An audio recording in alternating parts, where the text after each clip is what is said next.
August 7th வியாழக்கிழமை morning தம்பிக்கு birthday அன்றைக்கே வந்துட்டு நாற்று நட்டுறலாம் அப்படின்னு சொல்லி ஹஸ்பண்டு சொன்னாங்க.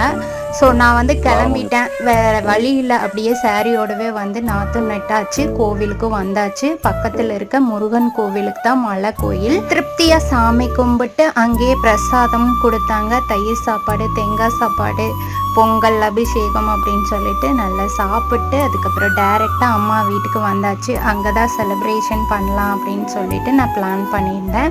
ஸோ இது வந்து ஃப்ளிப்கார்ட்டில் தான் நான் ஆர்டர் பண்ணியிருந்தேங்க. ஸோ இந்த ஒர்க்கெல்லாம் வந்து தம்பி தூங்குற டைமில் இந்த டெக்கரேஷன் எல்லாம் முடிச்சு வச்சுட்டோன்னா ஈஸியாக இருக்கும் அப்படின்னு சொல்லிட்டு முடிச்சு வச்சுட்டு அதுக்கப்புறம் பிரியாணி, பொங்கல், இட்லி, சாம்பார், வடை எல்லாமே அறக்க பறக்க வேலையை முடிச்சுட்டு ரிலேட்டிவ்ஸ் வந்ததுக்கப்புறம் கேக்கு கட் பண்ணியாச்சுங்க. இந்த கேக் பார்த்தீங்கன்னா 1.5 kg ஆர்டர் பண்ணியிருந்தேன். ரொம்பவே சூப்பராக செலிப்ரேஷன் முடிஞ்சிச்சுங்க. அடுத்த